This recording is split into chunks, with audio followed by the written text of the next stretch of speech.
ஓசியாவின் தீர்க்க தரிசன புஸ்தகம் 14வது அதிகாரம் அதனுடைய 5 முதல் 7 வரையிலான வசனங்கள்.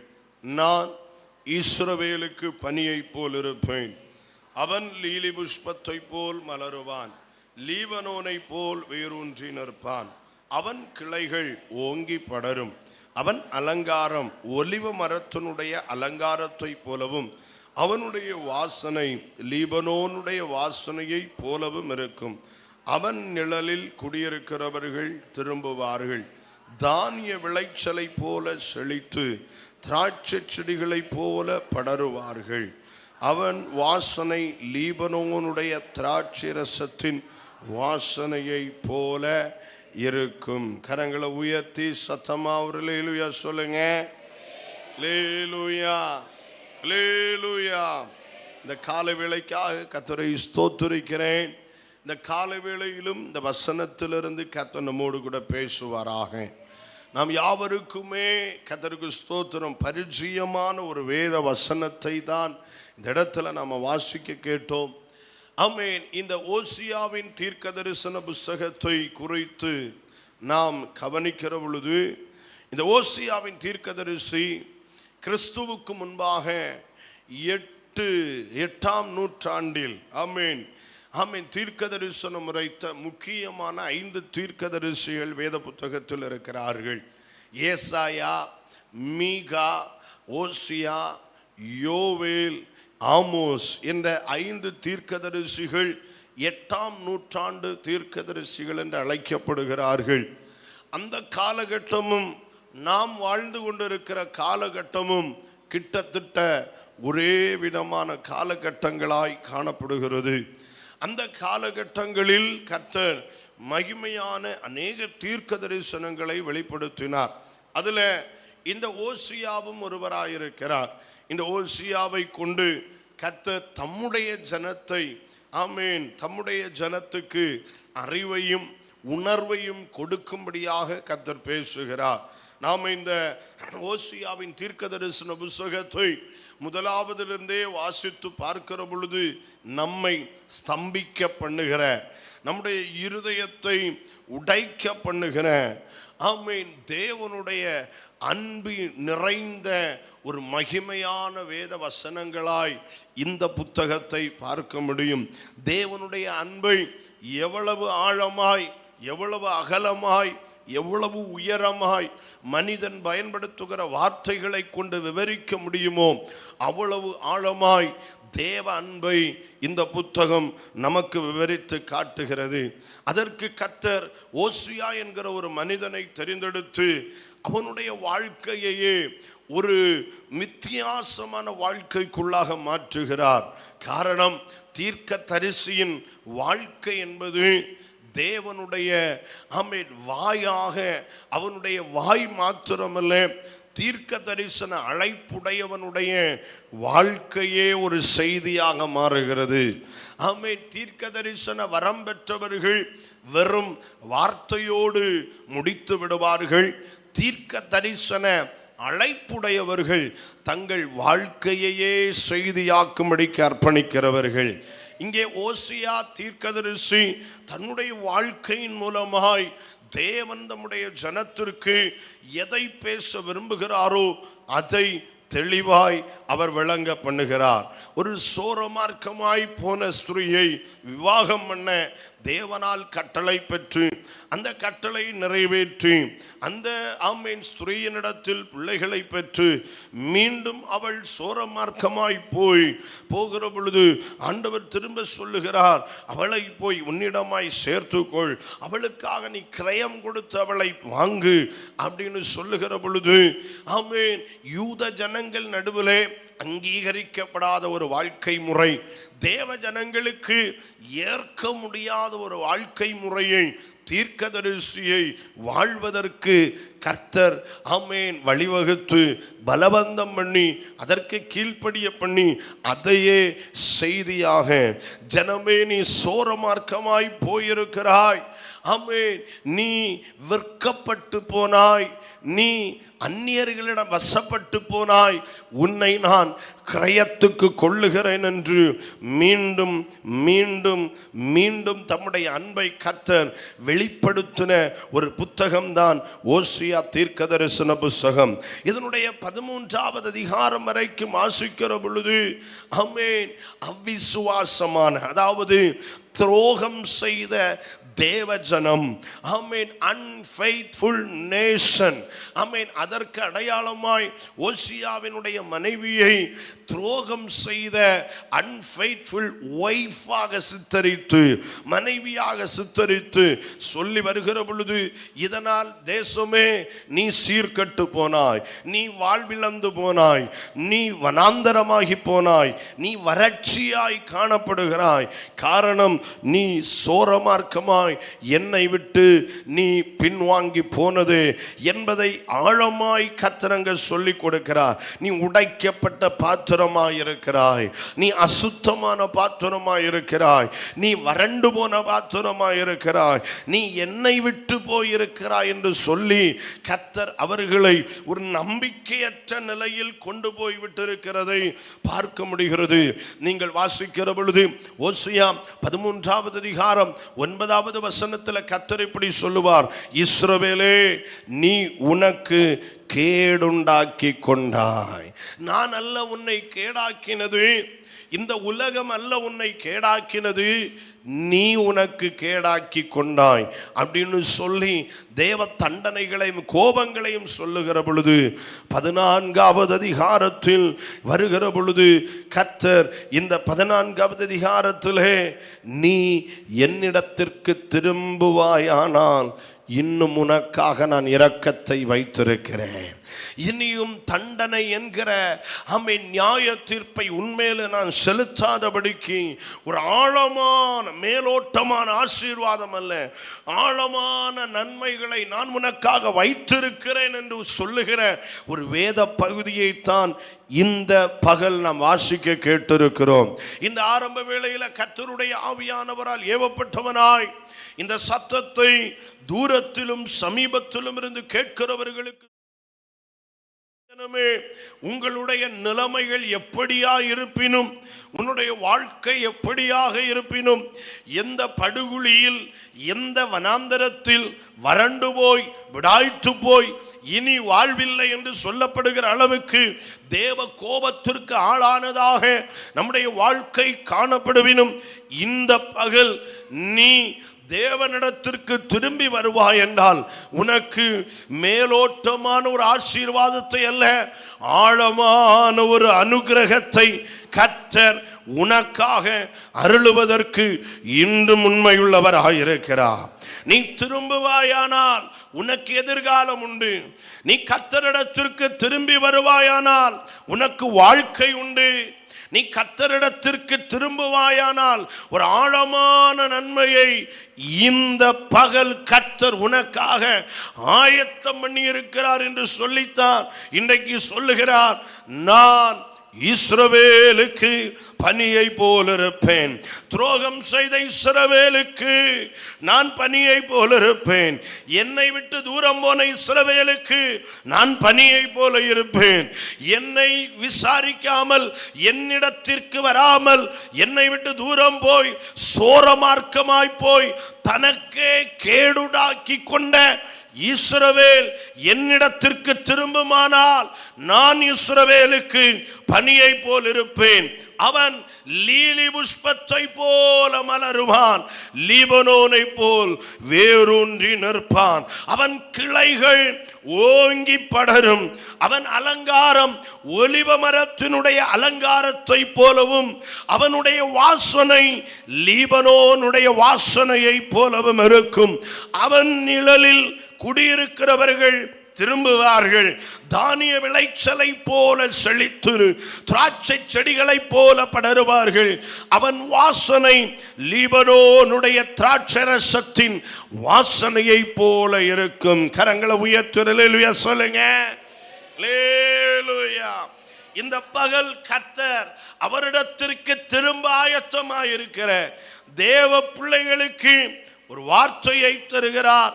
நான் இஸ்ரவேலுக்கு பனியை போல இருப்பேன். ஹல்லேலூயா. ஆமா, உங்களுக்கு கர்த்தர் வாக்கு பண்ணுகிறார், நான் உங்களுக்கு பனியை போல இருப்பேன். பக்கத்துல கை கொடுத்து சொல்லுங்க, தேவன் உங்களுக்கு பனியை போல இருப்பார். இன்னொருத்தருக்கும் அந்த வார்த்தையை சொல்லிருங்க. ஆமேன், ஆமேன். சொல்லுங்க, சொல்லுங்க. ஆமா, உங்க வார்த்தை தீர்க்க தரிசனமா மாறட்டும் அவங்களுக்கு. ஆமேன், ஹல்லேலூயா. ஆமேன். ஏன் கர்த்தர் இஸ்ரவேல் ஜனங்களை பார்த்து நான் இஸ்ரவேலுக்கு பனியை போல இருப்பேன் அப்படின்னு சொல்றார் அப்படின்னா, இஸ்ரவேல் தேசம் அது ஆமேன் மலைகள் உள்ள தேசம், பள்ளத்தாக்குகள் உள்ள தேசம், ஆமீன் எல்லாம் இருந்தாலும் அந்த இஸ்ரவேல் தேசத்தை கவனிக்கிற பொழுது அவர்களுக்கு நீர் ஆதாரங்கள் மிகவும் குறைவாகவே காணப்படுகிறது. அதனால அவர்களுடைய வாழ்க்கை ஆமேன் அதிகமாய் பனியை சார்ந்தே காணப்படுகிறது. மழை என்பது குறிப்பிட்ட ஆமேன் சீசன்ல, ஆமேன் அது குறிப்பிட்ட பருவ காலங்களில் மட்டுமே மழை தேசத்தில் பொழிந்தொருளும். ஆனால் பனி அப்படி அல்ல.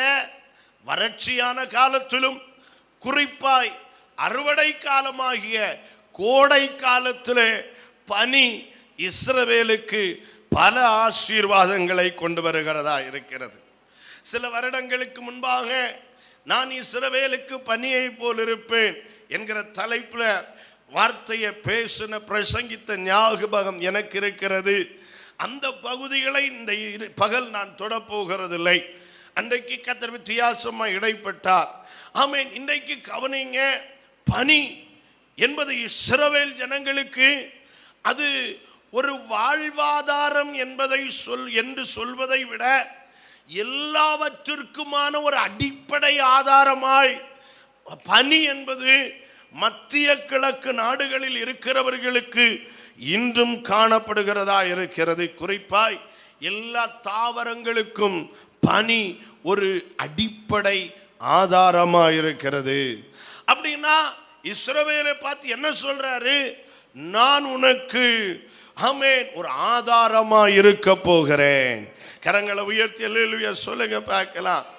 ஆமென். அநேக நேரங்களில் நம்முடைய தேவனாகிய கர்த்தர் ஜனங்களிடத்தில் பேசுகிற பொழுது அவர்களுக்கு புரிந்து கொள்ளுகிற விதத்தில் அவர்கள் வாழ்க்கையில் அன்றாடம் அனுபவிக்கிற எதிர்கொள்ளுகிற பொருட்களையோ பிரச்சனைகளையோ உருவகமாக பாவித்து சொல்லுகிறது வழக்கம். வேதத்தில் பனியை குறித்து சொல்லுகிற பொழுது ஆமென் தம்முடைய பிரசன்னத்தை பனிக்கு ஒப்பாய் சொல்லப்பட்டிருக்கிறது. தம்முடைய வசனத்தை பனிக்கு ஒப்பாய் சொல்லப்பட்டிருக்கிறது. தம்முடைய ஆவியானவரை பனிக்கு ஒப்பாய் சொல்லப்பட்டிருக்கிறது. கிருபையை ஆமென் பனிக்கு ஒப்பாய் சொல்லப்பட்டிருக்கிறது. ஆனால் இந்த கால வேளையில கர்த்தர் அவைகள் எதையும் அல்ல, ஆண்டவர் சொல்லுகிறார், நான் இஸ்ரவேலுக்கு பனியை போல இருப்பேன். அப்படின்னா நான் பனியை போல இருப்பேன். இன்றைக்குள்ள பிரசங்கத்துக்கு ஒரு தலைப்பு கொடுக்கப்படுகிறது, தேவன் பனியை போல. தேவன் பனியை போல. இன்னையிலிருந்து நம்ம வாழ்க்கையில நம்முடைய தேவனை பனியை போல நாம் அனுபவிக்க போகிறோம். ஹல்லேலூயா. பனி என்பது தவிர்க்க முடியாத ஒரு ஆதாரம். இஸ்ரவேல் ஜனங்கள் வாழ்வில தவிர்க்க முடியாத ஒரு ஆதாரமா இருக்கிறது. பாருங்க, இந்த வேத வசனத்தில் இருந்து ஆமென் ஒரு சில விஷயங்கள், ஒரு 5 விஷயங்களை வேகமாய் நாம தியானிக்க போகிறோம். தேவன் ஆதாரமா இருப்பார்னா எதற்கெல்லாம் அவர் ஆதாரமா இருக்க போகிறார்? எல்லா தேவ ஜனங்களும் கவனிக்கணும். இது நம்முடைய வாழ்க்கையில் ஒரு பெரிய விடுதலையையும் பெரிய அனுகிரக எல்லைக்குள் நம்மை கொண்டு போக போகிறது. கர்த்தருக்கு ஸ்தோத்திரம். முதலாவதாக எடுத்தவங்க வாசிங்க, யோசியா 14:5 வாசிங்க. நான் இஸ்ரவேலுக்கு பனியை போல் இருப்பேன். அவன் லீலி புஷ்பத்தை போல மலருவான். லீபனோனை போல வேரூன்றி நிற்பான். நல்லா கவனிங்க. முதலாவது என்ன நடக்குது? ஆமென். ஆண்டவர் சொல்லுகிறார், லீபனோனை ஆமென் ஸ்தோத்திரம் லீலி புஷ்பத்தை போல நான் பனியை போல இருக்கும்போது இஸ்ரவேல்ல என்ன நடக்கும்? இஸ்ரவேல் லீலி புஷ்பத்தை போல என்ன செய்யுமாம்? மலரும். ஆமென். அப்படின்னா இதுக்கு அர்த்தம் என்ன? ஆமென். லீலி புஷ்பம் மலருகிறதற்கும் பனிக்கும் என்ன சம்பந்தம்? பனிக்கும் என்ன சம்பந்தம் பார்க்கிற பொழுது நல்லா கவனிங்க. பனியினால ஒரு பொழுதும் இந்த லீலி புஷ்பம் மலருகிறது இல்லை. ஆனால் அந்த லீலி புஷ்பம் மலருகிறதற்கு தேவையான நீர் ஆதாரங்கள் அதன் வேரிலிருந்து வருகிறதா இருக்கிறது. வேர்ல இருந்தே வரும். ஆமென். பனி அப்படி இல்லை. பனி என்பது இரவு காலங்களில் ஆமென் காற்று குளிர்வடைகிற பொழுது அதில் இருக்கிற நீர் துகள்கள் ஆமென் அது நீராக பனி துளிகளாக தாவரங்கள் மேல் மரங்கள் மேல் பல திடமான பொருட்கள் மேல் வந்து விழுகிறதா இருக்கிறது. இப்போ இந்த லீலி புஷ்பத்தை பார்க்கிறப்போ இந்த லீலி புஷ்பத்தின் வேர் ரொம்ப ஆழத்தில் போகாது. மேலோட்டமாக தான் இதனுடைய வேர் பரவி இருக்கும். ஆமென். நல்லா கவனிக்கணும். அதுபோல இந்த லீலி என்கிற விருட்சமானது ரொம்ப வேகமாக வளருகிற ஒரு விருட்சம்.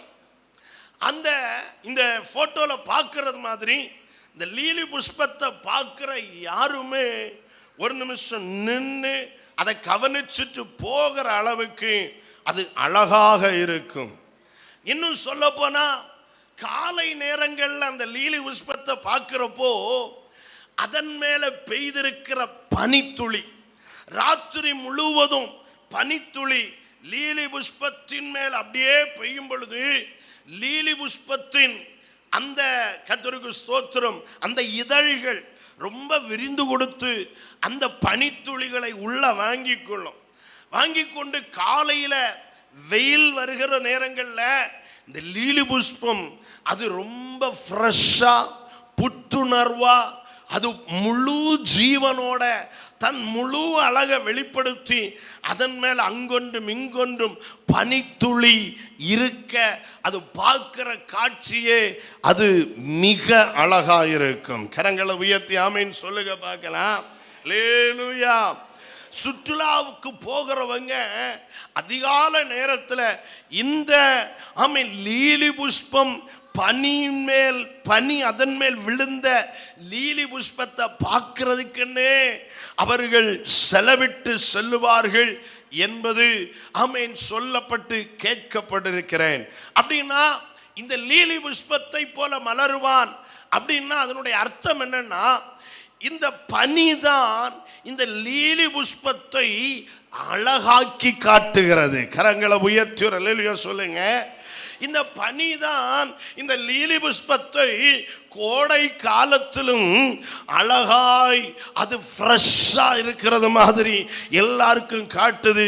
அது சீக்கிரமா வளருகிற ஒரு விருட்சம், வேர் மேரோட்டமா இருக்கிறதுனால பூமியின் மேல் பெய்கிற பனித்துளியை அந்த வேர் ஈஸியா எடுத்து தனக்குள்ளே கொடுத்து அந்த ஆமென் லீலி புஷ்பத்தை அழகாய் மலர்ந்திருக்க செய்கிறது போல கர்த்தர் இன்றைக்கு நமக்கு முதல்ல சொல்லுகிறார், நான் இஸ்ரவேலுக்கு பனியை போல் இருப்பேன், அவன் லீலி புஷ்பத்தை போல மலருவான் என்று சொல்லுகிற பொழுது அதனுடைய அர்த்தம் என்ன தெரியுமா?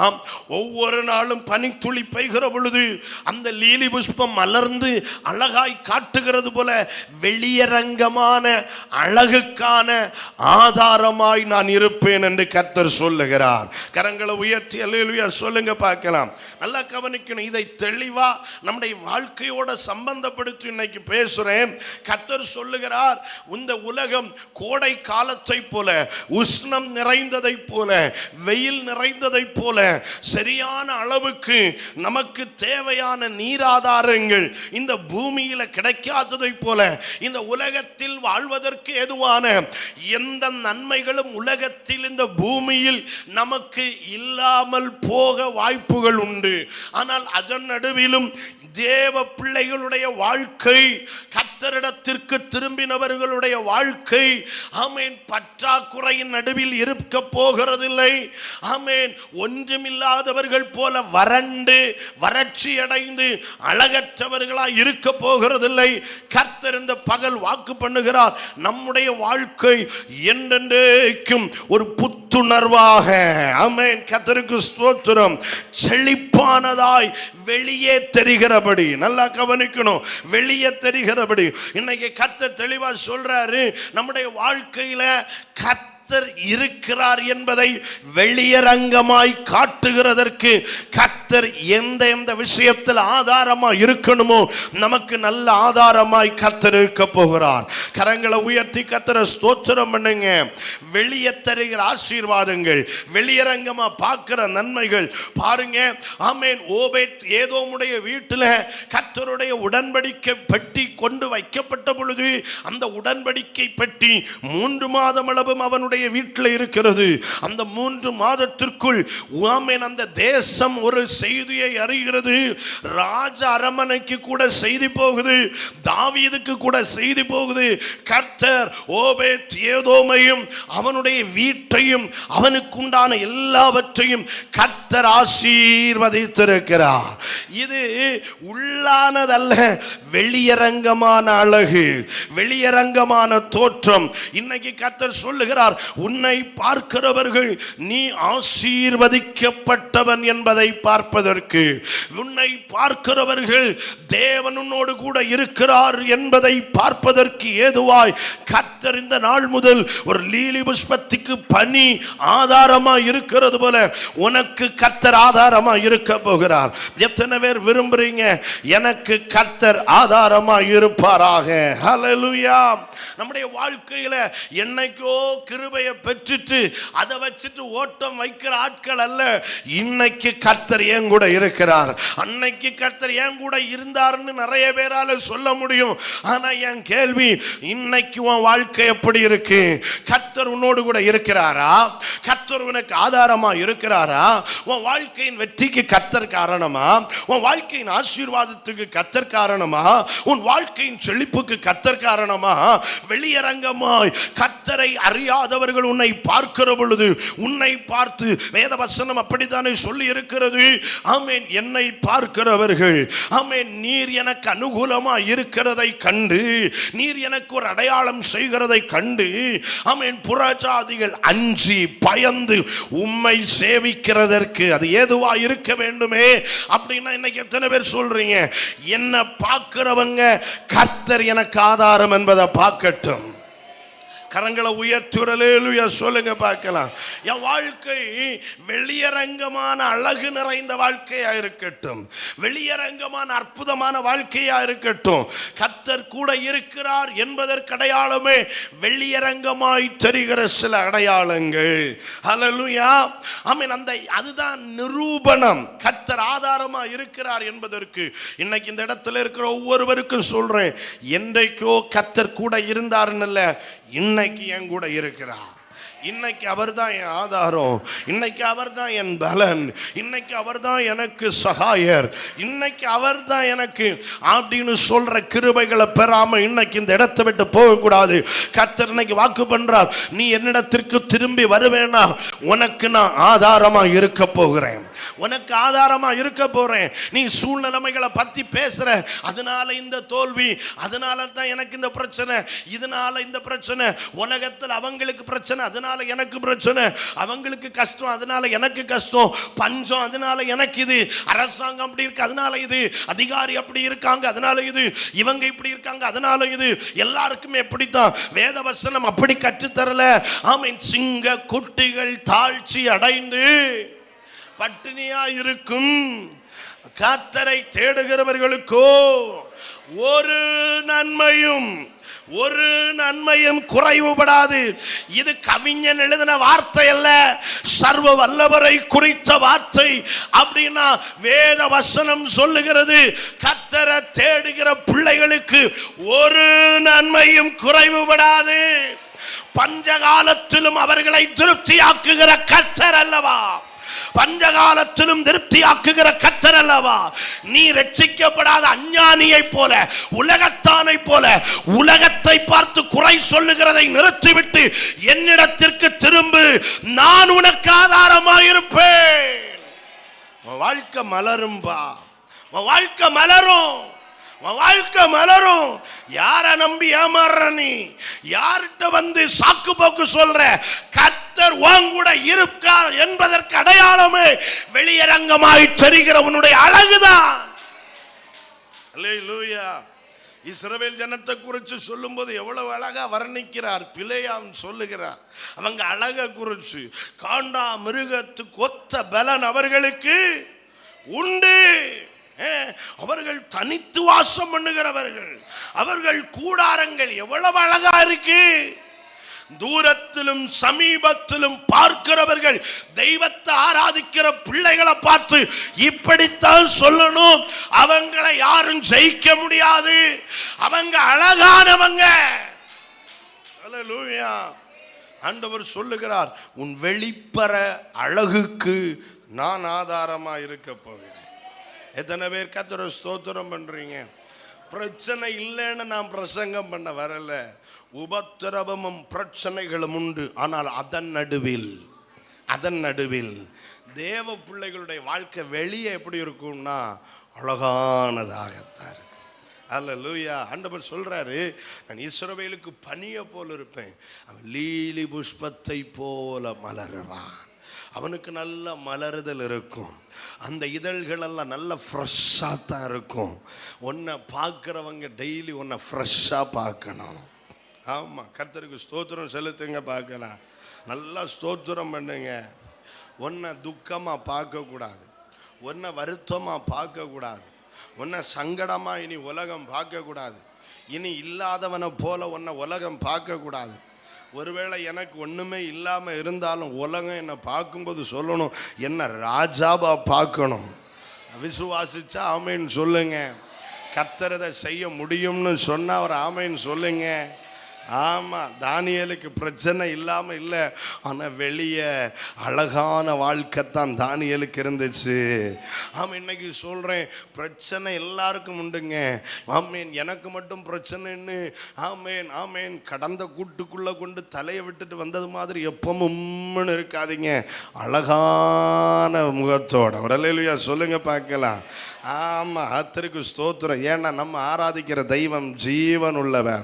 அவர் சொல்கிறாரு, நான் பனியை போல இருப்பேன் உனக்கு, நீ லீலி புஷ்பத்தை போல. என் வாழ்க்கை இன்னையிலேருந்து லீலி புஷ்பத்தை போல மலரும் என்று விசுவாசிக்கிறவங்க அந்த ஆதாரமான கர்த்தரை ஸ்தோத்திரம் பண்ணுங்க பார்க்கலாம். ஆமென். அந்த வலது கரத்தை உயர்த்தி சொல்லுங்க, என் வெளிப்புற அழகுக்கு நீர்தான் ஆதாரம். ஆதாரம்னா புரியுதா? Amen. He is a source. Amen. அவர் தான் எனக்கு ஆதாரம். ஆமேன். உறைவிடம். அவர் தான் மூலதனம் எனக்கு. அவர்கிட்ட இருந்து தான் எனக்கு தேவையான பலன் வருது. அதனால தான் பவுல் சொல்றாரு, என்னை பலப்படுத்துகிற கிறிஸ்துவினாலே என் சரீரத்தில் வியாதி உண்டு. யார்? பவுல் சொல்றார், என் சரீரத்தில் வியாதி உண்டு. நான்லாம் அவ்வளவு திறமை உள்ளவன் இல்லை. ஆமேன். அவரே சொல்லி இருக்கிறார். கர்த்தருக்கு ஸ்தோத்திரம். பேச்சு திறமை பவுலுக்கு ரொம்ப கிடையாது, ஆனால் எழுதுறதுல ஆளுக்கு இல்லாடி, ஆனால் பேசுனா அது வித்தியாசமாக தான் இருக்கும். அவரே சொல்றார், இப்படியெல்லாம் பல பிரச்சனை என்கிட்ட இருக்கு. ஆமேன். ஆனால் என்னை பலப்படுத்துகிற கிறிஸ்துவினாலே எல்லாவற்றையும் செய்ய எனக்கு, அதுதான் வெளியரங்கமான அழகு. ஆமென். நான் விரும்புகிறேன், நான் விசுவாசிக்கிறேன், கர்த்தர் இந்த வார்த்தையை தர்றாருன்னா இதை அப்படியே செய்ய போகிறார். ஆமென். வெளியரங்கமான அழகுள்ள ஒரு கூட்டமாக நம்ம சபை மாறட்டும். விரும்புகிறீங்களா இல்லையா? ஆமேன். ஸ்தோத்திரம். அதுக்கு ஆதாரம் கர்த்தர் தான். ஆமேன். கர்த்தர் தான். நம்ம ஜப வாழ்க்கை அழகா இருக்கட்டும், நம்ம ஊழியம் அழகா இருக்கட்டும், நம்ம அர்ப்பணிப்பின் வாழ்க்கை அழகா இருக்கட்டும், நம்ம அனுதின வாழ்க்கை அழகா இருக்கட்டும். அல்லேலூயா சொல்லுங்க. அல்லேலூயா. ஆமேன். ஆமேன். ஸ்தோத்திரம். ஒரு தேவ மனிதன் சபை வளர்ச்சியை குறித்து போதிக்கிற பொழுது இப்படி சொல்லியிருக்கிறார். ஆமேன். ஒரு தேவ பிள்ளையினுடைய வாழ்க்கை சரியாக இருக்கிறது என்பதை பார்க்க வேண்டுமானால் அந்த தேவ பிள்ளை ஆமேன் ஆமேன் தன்னுடைய காலணியை கழற்றி போடுகிற இடத்தில் பார்த்தால் தெரியும். சொல்லுங்க பார்க்கலாம். செருப்பை கலத்தி போடுற இடத்துல அந்த நபரை பார்த்தா தெரியுமா இந்த தேவ பிள்ளையோட கர்த்தர் இருக்கிறாரா இல்லையான்னு. புரியல நிறைய பேருக்கு. நம்ம செருப்பை பார்த்தாலே தெரியுமா? ஆமேன். அது வெளியரங்கமான அடையாளமா? ஆமே. இன்னும் ஆமேன். அதே தேவ மனிதன் சொல்றாரு, என் விசுவாசிகள் ஆமேன் வளருகிறாங்க என்பதை நான் எங்க போய் பார்க்கிறேன், அவங்க வீட்டில் அவர்கள் பயன்படுத்துகிற பாத்திரத்தை பார்த்தால் தெரியும் எனக்கு. அவர்கள் உடுத்துகிற வஸ்திரத்தை பார்க்கும் பொழுது தெரிகிறதுங்கிறார். எத்தனை பேர் சொல்றீங்க அந்த வெளியரங்கமான அந்த மலருதல் ஆமேன் அது வெளியரங்கமா? இது மேலோட்டமா இருக்கிற வெளியரங்கமான அழகுக்கு ஆதாரமான கர்த்தர் உங்கள் மேல் ஆதாரமா இருக்க போகிறதற்காய் கர்த்தரை ஸ்தோத்திரிக்கிறேன். இரண்டாவது வேத வசனத்தை எடுத்து வாசிக்கிற பொழுது அதே ஆமேன் 5வது வசனம் என்ன சொல்லுகிறது? ஆமேன் நான் இஸ்ரவேலுக்கு பனியை போல் இருப்பேன், அவன் லீலி புஷ்பத்தை போல் மலருவான், லீபனோனை போல் வேரூன்றி நிற்பார். இரண்டாவது கர்த்தர் என்ன சொல்றாரு? உன்னுடைய உட்புற பலனுக்கான ஆதாரமாய் நான் இருக்க போகிறேன். ஹல்லேலூயா. வெளியரங்கமான அழகு அதுக்கு யார் தான் ஆதாரம்? கர்த்தர் தான் ஆதாரமா இருப்பாராம். இரண்டாவது இன்னைக்கு சொல்றாரு உன்னுடைய உள்ளான பலனுக்கு. கர்த்தருக்கு ஸ்தோத்திரம். இதை தெளிவா சொல்றேன், கவனிங்க. ஆமேன். லீலி புஷ்பத்தினுடைய வளர்ச்சி எப்படி? மேலோட்டமா வேற விட்டு சீக்கிரத்தில் வளர்ந்து நல்ல அழகான பூவை கொடுக்கும். ஆமேன். ஆனால் இங்க லீபனோனை போல வேரூன்றி நிற்பான் அப்படிங்கிறது, லீபனோனுக்கு பெரிய ஒரு பாரம்பரியமே இருக்கு. அந்த பாரம்பரியம் வேற ஒன்றும் இல்லை. லீபனோன்னாலே கேதுரு மரங்கள். லீபனோன்னாலே கேதுரு மரம். இந்த கேதுரு மரம் எப்படிப்பட்டது அப்படின்னா, இந்த கேதுரு மரம் கிட்டத்தட்ட 120 அடி உயரம் வரைக்கும் வளரக்கூடியது.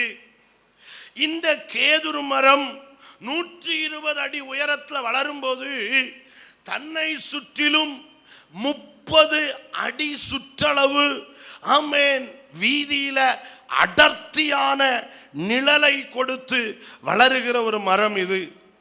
இன்னும் சொல்ல பார்த்தீங்கன்னா, லீபனோனின் மலை உயரங்களில் கடும் கற்பாறை நிறைந்த இடங்களில் கற்பாறைகளையும் பிளந்து கொண்டு கடினமான இடங்களுக்குள் ஊடுருவி தன்னுடைய வேர்களை உட்செலுத்தி கொண்டு தண்ணி இல்லாத காலகட்டங்களையும் ஆமேன் ஆழமா வேர்விட்டு நிலை நின்று வளருகிற ஒரு மரம்.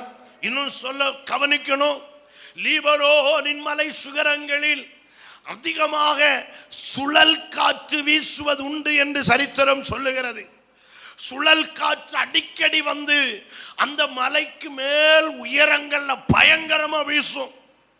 நம்ம சமவெளியில இருக்கிறது மாதிரி மலை உயரத்தில் காற்று இருக்காது. நீங்க இந்த பூமியின் சமநிலையை விட்டு உயரமா எழும்ப எழும்ப காற்று அதிகரித்து கொண்டே இருக்கும். ஒண்ணு வேண்டாம், நீங்க பைபாஸ்ல டிராவல் பண்ணும்போது சாதாரண அந்த ரோட்ல போயிட்டே இருக்கும்போது உங்க வாகனத்தின் காற்றழுத்தம் கொஞ்சம் குறைவாத்தான் ஃபேஸ் பண்ண வேண்டி இருக்கும். அதுவே பயங்கரமா இருக்கும். ஆனா உயரமான பாலங்கள்ல அதே வேகத்தில் நீங்க போகும்போது உங்க வாகனத்தை காற்று ரொம்ப அலக்களிக்கும். அந்த காற்று வாகனத்தை மோதும், பயங்கரமா மோதி நிலை தடுமாற வைக்கும். அநேகர் அந்த நேரங்களில் குழம்பிடுவாங்க, என்ன நடக்குன்னே தெரியாது. இதை விட ஆமேன் 2000 அடி உயரம் 3000 அடி உயரத்துக்கு நீங்க மலையின் மேல சிகரத்தில் போனீங்கன்னா ஆமேன் அந்த இடங்கள்ல காற்று வருகிற பொழுது அந்த காற்றை நம்மால சமாளிக்கவே முடியாது. ஒரு முறை ஞாபகம் இருக்கிறது, ஒரு ஷூட்டிங்காக நாங்க போயிருக்கிறோம் மலையில. ஆமேன் அது அந்த பாட்டுக்கு காத்து வேணும், ஏன்னா பாட்டு வரியே காத்து காத்துன்னே இருக்கு. அப்போ நாங்க வண்டியில போகும்போதே ஜெபம் பண்ணிட்டு போறோம், காத்து இருந்தா நல்லா இருக்கும். ஆனா ஆண்டவர் ஜெபத்தை கேட்டாரோ என்னவன்னு தெரியல. மலை உச்சிக்கு போயிட்டோம். அது உள்ளதுலேயே உயரமான மலை, கடைசியா ஒத்தடி பாதத்தான் இருக்கும், எட்ஜில் போய் நிற்கிற இடம். அந்த இடத்துக்கு போகும்போது அந்த மலையில ஏறிட்டே இருக்கிறோம். சாதா வாகனங்கள் போகாது, கேமரா எல்லாம் டீமா போயிட்டே இருக்கிறோம். போக போக லைட்டா சாரல் மலை, மேலே போய் நிற்கிறோம். எங்களால் இறங்கி நிற்க முடியாத அளவுக்கு காற்று. கீழே அந்த மலை ஏற தொடங்கும் போது கொஞ்சம் குடை வாங்கியிருந்தோம். அங்கே போய் குடையை விரிச்சா குடையில் கம்பி மட்டும்தான் மீதி. ஒரு நாள் இல்லை, அரை நாள் கூட அந்த குடையை பயன்படுத்த முடியல. கேமரா எடுத்தா கேமரா பாட்டுக்கு அது பாட்டுக்கு இழுத்துக்கிட்டே போகுது. நம்ம இங்கே துள்ளினா அங்கே கொண்டு நிறுத்துது. அப்போ அந்த காற்றை சமாளிக்கவே முடியல. இருந்திருந்து பார்த்தோம், அந்த பக்கத்தில் இருந்த டீ கடையில் டீ வாங்கி குடிச்சு பார்த்தோம், காற்று நிற்கும்னு. காற்று பொறுக்கவே இல்லை.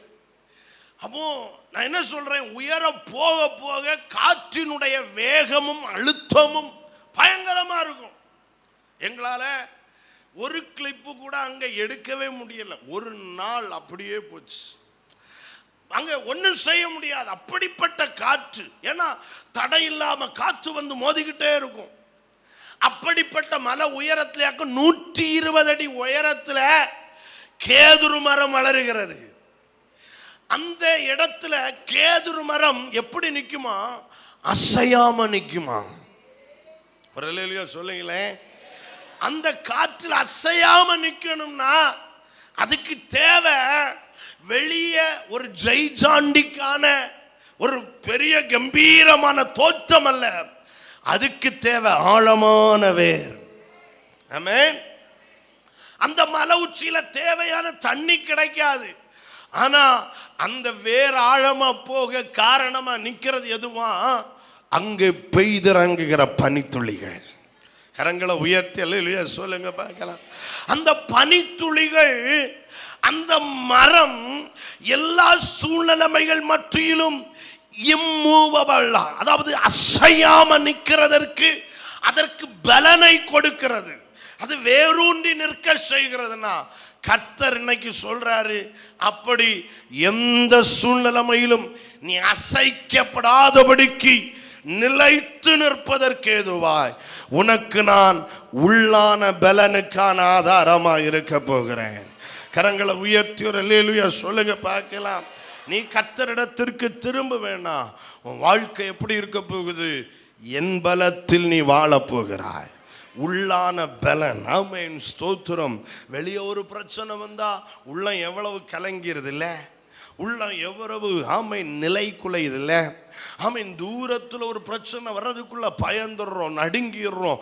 ஆமென், எவ்வளவோ சூழ்நிலைமைகளை சந்திக்கிறோம். இன்னைக்கு கர்த்தர் சொல்றார், இல்ல, இவைகளை கடந்து செல்லுவதற்கு உன் உள்ளான பலத்துக்கு நான் ஆதரவா இருக்க போகிறேன். ஆண்டவர் சொல்ல, நான் பனியை போல இருப்பேன்னா உன் உள்ளான பலத்துக்கு, நீ ஆழமாய் வேறு விடுவதற்கு, நீ பலத்மாய் நிற்பதற்கு உனக்கு நல்ல பலனா நான் இருக்க போறேன். அல்லேலூயா. நீதிமான்களை குறித்து பேசும்போது ஆண்டவர் சொல்றார் சங்கீத புத்தகத்தில், அவன் நீதிமான் பனையை போல செழித்து லீபனோனின் கேதுருவை போல வளருவான். உன்னாட வளர்ச்சிக்கு, உன் உள் பலத்துக்கு காரணமா கர்த்தரே இருக்க போகிறார். கர்த்தரே இருக்க போகிறார். உன் பக்கத்தில் 1000 பேரும் விழுவார்கள், உன் வலதுபுறத்தில் 10,000 பேரும் விழுவார்கள். அதுக்கு அர்த்தம், என் பக்கத்தில் 1000 பேர் நின்னா அத்தனை பேரும் விழுந்தான், என் வலதுபுறத்தில் 10,000 பேர் நின்னா 10,000 பேரும் விழுந்தான். ஆனால் கர்த்தர் சொல்லுகிறார், அது உன்னை அணுகாது, அது உன்னை அணுகாது. ஐயா, 1000 பேரும் விழும்போது அதை பார்த்து நிற்கிறது சாதாரண விஷயம் அல்ல. 10,000 பேரும் விழும்போது அதை பார்த்து நிற்கிறது சாதாரணமான விஷயம் அல்ல. அதை பார்க்கும் போதே அடுத்து நான் விழுந்து விடுவேனோ என்கிற பயமும், அடுத்து நான் தான் விழப்போகிறேன் என்கிற அவநம்பிக்கை வரும். ஆனா கர்த்தர் சொல்றாரு, அவன் விழலாம், இவனும் விழலாம், நீ விழமாட்ட, உனக்கு பலனா நான் இருப்பேன். எத்தனை பேர் புரிந்து கொள்ளுகிறீங்க? சாத்ராக், மேஷாக், அபேத்நேகோ அவங்களுக்கு வெளியரங்கமான அழகு மட்டுமல்ல இருந்தது, அவர்களுக்கு இருந்தது உள்ளான பலன். உள்ளான பலன். இன்னைக்கு நீ விசுவாசத்தில் நிக்க உள்ளான பலனா கர்த்தர் இருக்க போகிறார். உன் பலனாக கர்த்தர் இருப்பார். தாவீது சொல்லுகிறார், என் பலனாகிய கர்த்தாவே. அல்லேலூயா. எத்தனை பேர் அதை கூப்பிட ஆயத்தமா இருக்கிறீங்க? என் பலனாகிய கர்த்தாவே. சத்தமா அந்த வார்த்தையை கூப்பிடுங்க பார்க்கலாம். இது போதாது, இன்னும் சத்தமா. பாவம், முன்னால இருக்கிற இவ்வளவு பேருக்கு ரொம்ப துக்கமும் ஆமென் வருத்தம். கப்பல்லாம் கவந்து போச்சு, வாயே திறக்க மாட்டேங்கிறாங்க, என்ன நடக்குன்னே தெரியல. இதுலயும் கொஞ்சம் பேர் நகத்தெல்லாம் கடிச்சுக்கிட்டே இருக்காங்க. ஆமென். சத்தமா சொல்லுங்க, என் பலனாகிய கர்த்தாவே. வாயை திறக்கிறது வரைக்கும் நான் சொல்லிக்கிட்டே இருப்பேன், என் பலனாகிய கர்த்தாவே. ஒரு அல்லேலூயா சொல்லுங்க பார்க்கலாம். நம்முடைய வாழ்க்கைக்கு பலன் பணம் அல்ல, நம்முடைய வாழ்க்கைக்கு பலன் ஆமென் படிப்பல்ல, நம்முடைய வாழ்க்கைக்கு பலன் அனுபவம் அல்ல, நம்முடைய வாழ்க்கைக்கு பலன் எந்த காலேஜில் படித்தோம்ங்கிறது இல்லை, நம்முடைய வாழ்க்கைக்கு பலன் எந்த ஸ்கூலில் படித்தோம்ங்கிறது இல்லை, நம்முடைய வாழ்க்கைக்கு பலன் எந்த குடும்பத்தில் பிறந்தோம்ங்கிறது அல்ல, நம்முடைய வாழ்க்கைக்கு பலன் எந்த ஊரில் நான் இருக்கிறேங்கிறது இல்லை. நம்முடைய வாழ்க்கைக்கு பலன் என் தேவனே எனக்கு பலனாய். அல்லேலூயா. லீபனோன் வேரூன்றி நிற்கணும்னா அதுக்கு கர்த்தர் பனிய போல. அல்லேலூயா. அப்போ உள்ளான பலத்துக்கு கர்த்தர் ஆதாரம்னு கர்த்தர் சொல்லுகிறார். எத்தனை பேர் விரும்புறீங்க? என் வெளிப்புறமான அழகுக்கும் அவர்தான் ஆதாரம், என் உள்ளான பலத்துக்கும் அவர்தான் ஆதாரம். வாசிங்க அந்த 14வது அதிகாரம் 6வது வசனத்தை வாசிங்க. அவன் கிளைகள் ஓங்கி படரும். அவர் பனிய போல இருக்கும்போது அடுத்து என்ன நடக்குமாம்? அவன் கிளைகள் ஓங்கி படரும். அவன் அலங்காரம் ஒலிவ மரத்தினுடைய அலங்காரத்தை போலவும் அவனுடைய வாசனை லீபனோனுடைய வாசனையை போலவும் இருக்கும். ஹல்லேலூயா. 3வது நீடித்த மதிப்புக்கான ஆதாரம் அவர். ஹல்லேலூயா. அங்க சொல்லப்பட்டிருக்கு, அவன் அலங்காரம் ஒலிவ மரத்தினுடைய அலங்காரத்தை போல் இருக்கும். ஹல்லேலூயா சொல்லுங்க பார்க்கலாம். ஒலிவ மரத்தை இங்க சொல்றான், நான் பனிய போல இருப்பேன், அவன் ஒலிவ மரத்தை மாதிரி அலங்காரமா இருப்பான். ஆக்சுவலி இங்கத்தான் அலங்காரம் அழகை பத்தி சொல்லி இருக்கு, ஆனா முதல்ல நான் அழகை பத்தி சொன்னேன். ஆனா அலங்காரம்ங்கிற வார்த்தை இங்க இருந்தாலும் உண்மையா இங்க அலங்காரம்னு சொல்லி இருக்கிறது ஒரு பியூட்டி அல்ல, டெக்கரேஷன் அல்ல. கவனிக்கணும். ஒலிவ மரத்தை பார்க்கிறப்போ அவ்வளவு அழகா ஒன்றும் இருக்காது, அது எல்லாம் கவனிக்கணும். ஒலிவ மரம் பார்க்கறதுக்கு அவ்வளோ அழகு இருக்காது. அந்த போட்டோவில் பாருங்களேன், லீலி புஷ்பத்தையும் இந்த மரத்தையும் வச்சு பாருங்க, எது நல்லா இருக்கும்? லீலி புஷ்பம். ஆனா ஆண்டவர் இங்கே ஒலிவ மரத்தை அலங்காரம்னு சொல்லுகிறார். கர்த்தருடைய பார்வையே வேற. ஒரு அல்லேலூயா சொல்லுங்க பார்க்கலாம். அவருடைய சூசிங் அந்த எபிலிட்டியே வித்தியாசமானது, அது இருக்கட்டும். ஆனா இன்னைக்கு ஏன் இதை அலங்காரம்னு சொல்றாரு? நான் அந்த வார்த்தையை நீடித்த மதிப்பு அப்படின்னு மாற்றேன். காரணம் என்ன? இந்த ஒலிவ மரத்தை கவனிக்கிற பொழுது இந்த ஒலிவ மரம் அழகான மரமா இருக்காது, ஆனா இது ரொம்ப வேல்யூவான ஒரு மரம், மதிப்பு கூடின ஒரு மரம். இந்த மரத்துக்கு அதிக மதிப்புண்டு. ஆமென். வேல்யூ இருக்கிறது. என்ன அப்படின்னா, இந்த மரத்துல சுகம் இருக்கிறது, இந்த மரத்துல சமையல் இருக்கிறது, இந்த மரத்துல வெளிச்சம் இருக்குது. ஒரு அல்லேலூயா சொல்லுங்க பார்க்கலாம். இந்த மரத்துல என்னெல்லாம் இருக்கு? சுகம், சமையல், வெளிச்சம். இந்த மூணுமே இந்த மரத்தில் இருக்கு. அதற்கு ஸ்தோத்திரம். இந்த ஒலிவ மரத்தினுடைய ஆமென் எண்ணெய்கள், அதனுடைய இலைகள் எல்லாமே ஔஷத தன்மை கொண்டது, அது மருந்து தன்மை கொண்டது, அது அநேக வியாதிகளுக்கு ஆமென் இன்றைக்கும் மருந்தாய் பயன்படுகிறது. அதற்கு ஸ்தோத்திரம். இன்னைக்கும் பார்த்தீங்கன்னா ஜெப எண்ணெயாய் பயன்படுத்துகிற எண்ணெய்கள் அதிகமானவர்கள் ஒலிவ எண்ணெயைத்தான் பயன்படுத்துறாங்க. அதுல சுகத்தை தருகிற சில தன்மைகள் இருக்கிறது. கரங்களை உயர்த்தி சொல்லுங்க. இரண்டாவது, இந்த ஒலிவ எண்ணெய் தான் அன்றைக்கு ஆமென் விளக்குகளை கொளுத்துவதற்கு பயன்படுத்தப்பட்டது. ஆசரிப்பு கூடாரத்தில், தேவனுடைய ஆலயத்தில் எங்கெங்க வெளிச்சம் தேவையோ அதுக்கு காணிக்கையா கொடுக்கப்பட்டது ஒலிவ எண்ணெயத்தான் கொடுத்தாங்க. வெளிச்சம் இருக்கு. இந்த ஒலிவ மரத்தில் எண்ணெயில் சமையலும் இருக்கிறது. ஒரு சொல்லுங்க பார்க்கலாம். அப்போ இந்த மரம் வெறும் அழகுக்கானதல்ல, அலங்காரமானதல்ல. இதுக்குன்னு ஒரு ட்ரெடிஷன் இருக்கு, இதுக்குன்னு ஒரு பாரம்பரியம் இருக்கிறது. என்ன? இது மதிப்பு மிக்க ஒரு மரம். கரங்களை உயர்த்தி சொல்லுங்க பார்க்கலாம். அதாவது இன்னும் சொல்ல போனா இது ரொம்ப விலையேறப்பட்ட மரம்னு சொல்லலாம். இதுல நிறைய வருமானம் இருக்கு. ஆமென். ஒலிவ மரம் அது வருமானம் மிக்கது, அது வேல்யூ உள்ளது, அது மதிப்புள்ளது, அதனால பிரயோஜனம் உண்டு, அதனால நிறைய பேருக்கு உபயோகம் உண்டு. இன்னைக்கு இஸ்ரவேலை பார்த்து கர்த்தர் சொல்றாரு, நீ உனக்கே கேடுண்டாக்கி கொண்டிருக்கிற, உன்னால உனக்கும் பிரயோஜனம் இல்லை, உனக்கு ஒன்ன நினைச்சாலே நானா இதுன்னு உனக்கு ஒன்ன குறிச்சே மதிப்பில்லை, யாரும் உன்னை மதிக்காம இருக்கிறாங்க. ஆனா நீ இன்னைக்கு என்னிடத்திற்கு திரும்புவாயானால் உன்னுடைய நீடித்த மதிப்புக்கான ஆதாரமாய் நான் இருப்பேன் என்று கர்த்தர் சொல்லுகிறார். இஸ்ரவேலுக்கு அதான் சொல்லி கொடுக்கிறார். உன்னை வேல்யூபிள் பர்சனா மாத்துறதுக்கு நாம் தான் ஆதாரம். கரங்களை உயர்த்தி அல்லேலூயா சொல்லுங்க. எத்தனை மேனஸ் படிச்சாலும், எத்தனை டிசிப்ளின் படிச்சாலும் நம் மதிப்பிற்குரியவர்களாய் மாறவே முடியாது.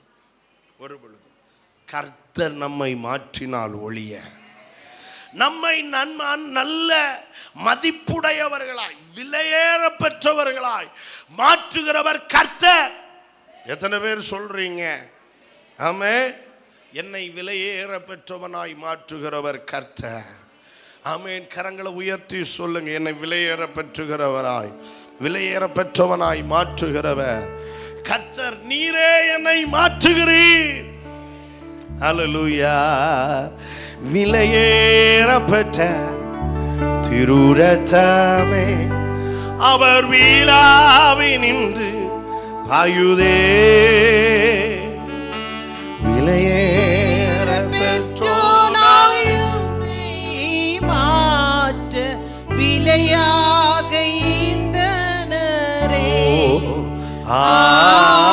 விலையேற பெற்றோனாய் உன்னை மாற்ற விலையாக இந்தனரே.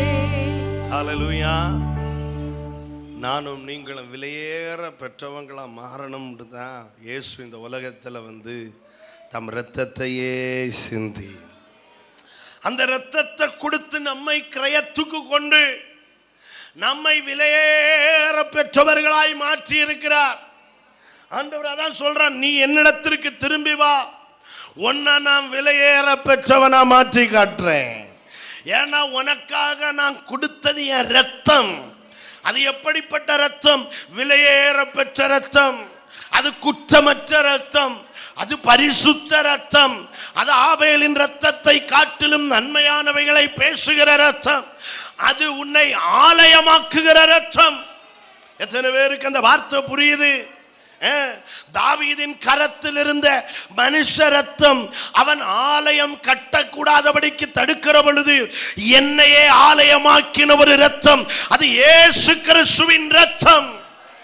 நான் ஆலயமானேன்னா அந்த ஆலயத்தின் கனம் என்ன, அந்த ஆலயத்தின் மதிப்பு என்ன, அந்த ஆலயத்தினுடைய உயர்வு என்ன? அல்லேலூயா. இனி நீ ஆமென் இகழப்படத்தக்கவன் அல்ல, நீ ஒரு வேல்யூ உள்ள பர்சன். பக்கத்தில் கை கொடுத்து சொல்லுங்க, உனக்குள்ள விலையேற பெற்ற நிறைய விஷயம் உருவாக போகுது, உருவாக போகுது. இதை சும்மா சொல்ல தீர்க்க தரிசனமா நான் சொல்றேன். இன்னைக்கு நீ கர்த்தரிடத்திற்கு திரும்புறேன்னா உனக்குள்ள உருவாக போகிறது விலையேறப்பெற்ற மதுரமா இருக்கும். விலையேறப்பட்டவைகள் உனக்குள்ள இருந்து உருவாக போகுது. உனக்குள்ள இருந்து சுகம் உருவாகும், உனக்குள்ள இருந்து ஔஷதம் உருவாகும், உனக்குள்ள இருந்து பிறருடைய போஜனம் உருவாகும், உனக்குள்ள இருந்து ஆமென் வெளிச்சம் உருவாகும். உன்னிடத்திற்கு ஆமென் உன்னிடத்தில் உதிக்கிற உன் வெளிச்சத்தின் இடத்திற்கு ராஜாக்கள் ஓடி வர போறாங்க, ஜாதிகள் ஓடி வர போறாங்க, ஜனக்கூட்டம் ஓடி வர போகுது. நீ விலையேற பெற்ற நபர். ஆமென். எத்தனை பேர் விசுவாசிக்கிறீங்க? இதுக்கு காரணம் கர்த்தர் தான். ஒரு பைபிள் காலேஜில் படிச்சதுனால நான் விலையேற பெற்றவனா மாற முடியாது. ஆமென். நாம PhD முடிச்சதுனால மாற முடியாது. 20 வருஷம் 30 வருஷம் ஒரு சபையில விசுவாசியா இருந்ததுனாலையும் நான் விலையேற பெற்றவனா மாற முடியாது. அவர் எனக்கு ஆதாரமா இருக்கணும்.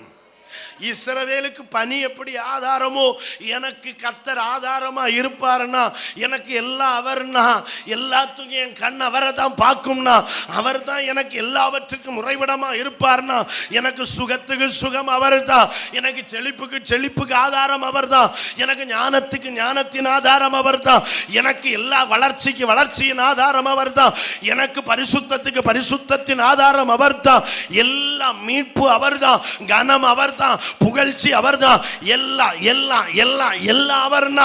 இன்னைக்கு தீர்க்க தரிசனமா சொல்றேன், என்னை மதிப்புடையவனாய் எனக்குள்ளிருந்து விலையேற பெற்றவைகளை உண்டு பண்ணுகிற உற்பத்தி பண்ணுகிற மகிமை அவரிடத்திலிருந்தே எனக்கு வருகிறது. காரணம், எனக்குள் இருக்கிறவர், எனக்கு ஆதாரமா இருக்கிறவர், இருளிலிருந்து வெளிச்சத்தை வரவழைத்தவர். தமது வார்த்தையாலே இந்த பூமியை மட்டுமில்ல காணப்படுகிறவைகளும் காணப்படாதவைகளும் ஆகிய அத்தனை வஸ்துக்களையும் ஒரே வார்த்தையில உண்டு பண்ணி இருக்கிறார்னா சொல்றேன், அவர் எனக்கு ஆதாரமா இருப்பார்னா, உனக்குள்ள நீ பிறந்த நாள்ல இருந்து உன் குடும்ப வம்சத்திலேயே யாருக்குள்ளும் இல்லாத விலையேறப்பெற்ற சில அனுபவங்களை உனக்குள்ளிருந்து உற்பத்தி செய்வதற்கு கர்த்தர் உனக்கு ஆதாரமா இருக்கும்போது நீ விலையேறப்பெற்ற நபராத்தான் இருப்ப. நான் சபையின் பிள்ளைகளை பார்த்து சொல்றேன், வாலிபர்கள் சிறு பிள்ளைகளை பார்த்து சொல்றேன், திருச்சபையின் வாலிபர்கள் விலையேறப்பட்டவர்களை புறப்படுவிக்கிறவர்களாய் உற்பத்தி செய்கிறவர்களாய் அவர்கள் தேசத்தில் பரவி கனி கொடுக்க போகிறார்கள். அல்லேலூயா. உன்னை பார்த்து நீ யூஸ்லெஸ், ஆமென், நீ ஆமென் ஒர்த்லெஸ் யாராவது சொல்றாங்களா? இன்னைக்கு கர்த்தர் சொல்றார், நீ ஒர்த்லெஸ் இல்ல, நீ தான் விலையேறப்பெற்ற நபரா மாற போகிற. இந்த வார்த்தை யாருடைய செவியில வந்திருக்கா? நீ ஒர்த்லெஸ்னு கர்த்தர் இன்னைக்கு உனக்கு சொல்றாரு.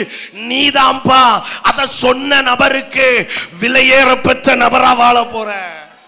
கரங்களை உயர்த்துறல சொல்லுங்க. என்ன நீடித்த மதிப்புக்கான ஆதாரம் என் தேவன் அவரே. ஹல்லேலூயா. அதே 14வது அதிகாரம் 6வது வசனத்துல வாசிக்கிற பொழுது கீழே சொல்லி இருக்கு, அவனுடைய வாசனை எப்படி இருக்குமா? லீபனோனுடைய வாசனையை போல இருக்கும். நல்லா கவனிங்க. இது என்ன லீபனோனுடைய வாசனை? லீபனோனுடைய வாசனை அதாவது நல் வாசனைக்கான ஆதாரம் தேவன். கரங்களை உயர்த்தி சொல்லுங்க பார்க்கலாம். நல் வாசனைக்கான ஆதாரம் தேவன். லீபனோனுக்கு இங்க வாசனை என்ன வாசனை? கவனிக்கணும். கர்த்தருக்கு ஸ்தோத்திரம். லீபனோன் அப்படின்னாலே எல்லாருக்கும் உடனே மைண்ட்ல வர்றது லீபனோன் மலைகளும் பள்ளத்தாக்குகளும். லீபனோனை பற்றி உலகம் முழுவதிலுமே பிரபல்யமாயிருக்கு. லீபனோனை பற்றி ஆமென் உலகம் முழுவதுமே பிரசித்தியாயிருக்கு. எதுக்கு தெரியுமா? லீபனோனுடைய கேதுருக்கள், கேதுரு மரம் ரொம்ப ஃபேமஸ். பாருங்க, ஆசரிப்பு கூடாரத்தில் கூட கேதுரு மரத்தை கொண்டுதான் அநேக பனிமுட்டுகளை செய்ய கர்த்தர் கட்டளையிட்டார். கேதுரு. எருசலேம் ஆலயம், தாவீதினுடைய அரண்மனை, சீயோன் கோட்டை, அங்கெல்லாம் அதிகமா பயன்படுத்தப்பட்ட மரம் லீபனோனுடைய கேதுரு மரங்கள். பாத்தீங்கன்னா இந்த லீபனோன் அப்படின்னாலே ரொம்ப ஃபேமஸ். எதுக்கு? அதனுடைய அழகுக்கு ஃபேமஸ், அதனுடைய பயன்பாட்டுக்கு ஃபேமஸ். அந்த லீபனோன்னாலே எல்லாருக்கும் அதன் மேல ஒரு வாஞ்சை, பிரியம் வரும். கவனிங்க, அப்படிப்பட்ட ஒரு அழகான நல்ல ஒரு ஸ்தலம் தான் லீபனோன். இந்த லீபனோனை குறித்து பார்க்குறப்போ வேதத்தில் நிறைய வசனம் எடுக்கலாம். அதனுடைய ஃபேமஸ் சொல்றதுக்கு ஒரே ஒரு வசனத்தை எடுத்து முடிக்கிறேன். அதுக்கு முன்னால ஒரு வார்த்தையை சொல்றேன். சாலமோன் எருசலேமை கட்டும்போது அங்க லீபனோன் வனம்னு ஒன்ன எருசலேம்ல உண்டாக்கினார். லீபனோன் வனம். அப்படி அன்றைக்கு இருந்த, இதுவரையும் சாலமோனை போல ஒரு ஞானி உலகத்தில் உண்டாகல. அப்படிப்பட்ட ஞானத்தில் சிறந்தவனுக்கு கூட லீபனோன கேட்கும் போது அதன் மேல தனி ஒரு பிரியம், அவ்வளவு ஒரு நல் வாசனை லீபனோனை குறித்து வெளிப்பட்டு இருக்கிறது. அதை இப்படி கூட சொல்லலாம், லீபனோனை குறித்து நல்ல அபிப்பிராயம், லீபனோனை குறித்து நல்ல பெயர். லீபனோனை குறித்து எங்க பேசினாலும் அதை குறித்து புகழ்ந்து பேசாம இருக்க முடியாது யாராலையும். அப்படிப்பட்ட ஒரு இடம். இன்றைக்கு கர்த்தர் சொல்றாரு, நம்ம வாழ்க்கையில நம்மை குறித்து ஊர் உலகம் என்ன பேசுது? இன்னைக்கு நம்ம அவதூறுகளை பேசுது. அநேகருடைய வாசனை தேசத்தில் கெட்டு போய் கிடக்கு, அநேகருடைய வாசனை சீர்கெட்டு போய் கிடக்கு. பாருங்க, லீபனோனை குறித்து சொல்லும் போது 2 நாளாகமம் 2வது அதிகாரம் 8வது வசனத்தை வாசிக்கிற பொழுது, 2 நாளாகமம் 2வது அதிகாரம் 8வது வசனம் சொல்லுகிறது, லீபனோனிலிருந்து கேதுரு மரங்களையும் தேவதாரு விருட்சங்களையும் வாசனை மரங்களையும் எனக்கு அனுப்பும். லீபனோனின் மரங்களை வெட்ட உம்முடைய வேலைக்காரர் பழகினவர்கள் என்று அறிவேன். எனக்கு மரங்களை திரளாக ஆயத்தப்படுத்தேன், வேலைக்காரர் உம்முடைய வேலைக்காரரோடும் கூட இருப்பார்கள். நல்ல கவனிங்க, லீபனோன் அப்படின்னாலே கேதுரு மரம், தேவதாரு விருட்சம், வாசனை மரம் எல்லாம் அங்க உண்டு. அப்படின்னா அதன் மேல உலக வல்லரசுகளுக்கே தனி ஒரு பிரியம். இன்னைக்கு கர்த்தர் சொல்லுகிறார், உன்னை குறித்த நல்ல வாசனை எல்லா இடத்திலும் வீசுறதுக்கு நான் காரணமா இருப்பேன். இன்னைக்கு இந்த சத்தத்தை கேட்கிறப்போ வாசனை கெட்டு போய் நீ இருக்கலாம். உன்னை குறித்து குடும்பம் அப்படி இகழ்ந்து பேசிட்டு இருக்கலாம். உன்னை குறித்து உன் நண்பர்கள் வட்டாரம் அப்படி தரக்குறைவா பேசிக்கிட்டு இருக்கலாம். உன்னை குறித்து உன் வாழ்க்கையை குறித்து கேட்கிறவங்க எல்லாம் அப்படி ஆமேன் அருவருப்பா பேசலாம். அப்படி உன் வாழ்க்கை இருக்கலாம். ஆனா இன்னைக்கு நீ கர்த்தர் இடத்துல திரும்ப வேண்டாம். கர்த்தர் சொல்லுகிறார், உன் வாழ்க்கை ஆமேன் நல் வாசனை உள்ளதா இருக்க நான் ஆதாரமாக இருக்க போகிறேன். அல்லேலூயா. ஆமீன். ஆண்டவர் சொல்றாரு, நீங்கள் கெட்டு போகிறவர்களுக்குள்ளேயும் ரட்சிக்கப்படுகிறவர்களுக்குள்ளேயும் கிறிஸ்துவின் நற்கந்தமா இருக்கிறீங்க. உங்களை வாசனை உள்ளதா மாற்றுறது நான் மாற்ற போறேன். இயேசுவின் இடத்துல வா, அவரையே சார்ந்து கொள், அவரையே பற்றிக்கொள். இன்னைக்கு உங்களை குறித்து பேசப்படுற வார்த்தை என்ன? ஆமேன், ஸ்தோத்திரம் ஸ்தோத்திரம். சிலரை குறித்து சொல்றாங்க, ஆமேன் அந்த நபரை வீட்டில் ஏத்திரவே செய்யாதீங்க, ஆமேன் குடும்பம் 2000. சொல்லுங்க, அந்த வாசனை இன்னைக்கு மாறணும் இயேசுவின் நாமத்தில். சிலரை பத்தி என்ன சொல்றாங்க? ஆமேன் இந்த நபர் இருக்க இடத்துல தெரியாமையும் போய் இருந்துடாதீங்க. ஏதாவது ஒரு 7.5 இழுத்தார் இந்த ஆமேன், ஏதாவது ஒரு 7.5 இழுக்கப்படும், பிரச்சனை வரும், ஏதாவது ஒரு வம்பு இழுப்பாரு. ஆமேன் ஆமேன் ஆமேன். கர்த்தருக்கு ஸ்தோத்திரம். நான் சிலர் கூட எல்லாம் ஆமேன் போகவே முடியாது, எங்கேயும் போற இடத்துல எல்லாம் பிரச்சனை தான் வரும். அந்த வாசனை அது நல்ல வாசனை இல்ல, அது தீய வாசனை. சொல்லுங்க பார்க்கலாம். சிலரை பத்தி சொன்னாலே சொல்றாங்க அது ஏமாற்று பேர் வெளியின்னு. அது தீய வாசனை. அந்த வாசனை இன்னைக்கு நிறுத்தணும். நல் வாசனை நம்மை குறித்து வெளிப்படணும்.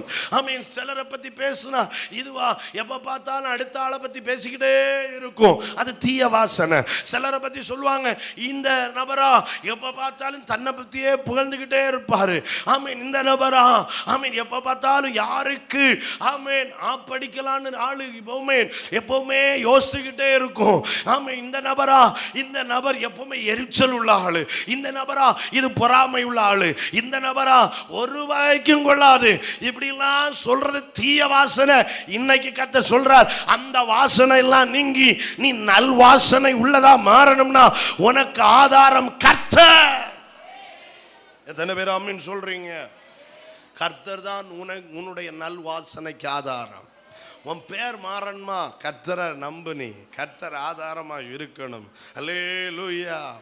யாக்கோபனுடைய பிள்ளைகள் ஆமென் சிமியோனும் லேவியும் ஆமென் சீகேமின் பட்டணத்துக்குள்ள புகுந்து சீகேமையும் அவனுடைய ஆமென் குடும்பம் அந்த ஊரில் உள்ள புருஷர்கள் எல்லாரையும் பட்டய கருக்கினால் கொன்று போட்டு ஆமென் அந்த பட்டணத்தை அக்கினியினால் சுட்டரித்து தன்னுடைய சகோதரியை அவன் தீட்டுப்படுத்தினதற்காக ஆமென் இந்த ஆமென் இவங்க ரெண்டு சகோதரர்களும் எழும்பி மாம்சத்தில் எழும்பி போய் ஞானத்தை உபயோகப்படுத்தல, தெய்வீகத்தை உபயோகப்படுத்தல, முதியோருடைய ஆலோசனை கேட்கல, மாம்சத்தில் சுயத்தில் எழும்பி போய் ஒரு பட்டணத்தை அழிச்சதுனால யாக்கோபு புலம்புறா, என் வாசனையை கெடுத்தீங்களே, என் வாசனையை கெடுத்துட்டீங்களே.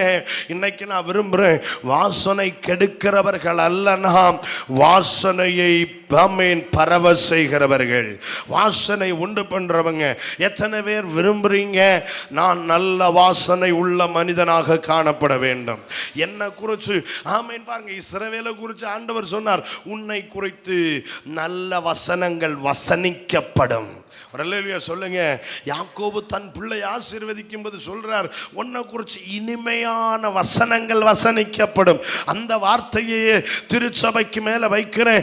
இஸ்ரவேலே, உன்னை குறித்து இனிமையான வசனங்கள் தேசத்தில் வசனிக்கப்பட கர்த்தர் உனக்கு ஆதாரமாய் இருப்பாராக. தேவன் உனக்கு ஆதாரமாய் இருப்பாராக. உன்னை குறித்து நீ தீய வாசனை அல்ல, நல்ல வாசனை, மேன்மையான வாசனை, அது இனிமையான வாசனை வீசப்படட்டும். எத்தனை பேர் விரும்புறீங்க? என்ன குறிச்சு நீ நல்லதைத்தான் உலகம் பேசணும். அதுக்கு காரணம் கர்த்தர் தான், அவர் தான் ஆதாரம். இல்லாம தலைகுத்தி மறைஞ்சாலும் நீ என்ன டிகிரி, என்ன பட்டம், என்ன பணம், எவ்வளவு பெருசா ஆடம்பரமா வந்தாலும் உன் வாசனை மாறாது. வாசனை மாறணும்னா தேவன் அதை செய்யணும். ஒத்துக்கொள்றவங்க மட்டும் கர்த்தரை மகிமைப்படுத்துங்க. ஆமா, சிலர் நினைக்கிறாங்க கொஞ்சம் பணம் வந்துட்டுனா என்னை பற்றின அபிப்பிராயம் மாறும். மாறவே செய்யாது. நீ சாகிறது வரைக்கும் உன்னை பற்றின துர்நாற்றம், துர்க்கந்தம் அது அப்படித்தான் இருக்கும். வாசனை மாறணுமா, நீ வாசனை உள்ள மரமா மாறணும்னா கர்த்தர் உனக்கு ஆதாரமா இருக்கணும். அதை செய்கிறவர் கர்த்தர் தான். கரங்களை உயர்த்தி அல்லேலூயா சொல்லுங்க பார்க்கலாம். எல்லாவற்றுக்கும் மேலாக அந்த 7வது வசனத்தை வாசிங்க. அவன் நிழலில் குடியிருக்கிறவர்கள் திரும்புவார்கள், தானிய விளைச்சலை போல செழித்து படருவார்கள். லீபனோனுடைய திராட்சரசத்தின் வாசனையை போல. நல்ல கரங்களை உயர்த்தி ஸ்தோத்திரம் பண்ணுங்க. ஆமாம், நல்லா கவனிங்க. 5வதாக ஆண்டவர் என்ன சொல்றாருன்னா, ஆமென், நான் உனக்கு பனியோ போல இருப்பேன், நான் உனக்கு ஆதாரமா இருப்பேன்.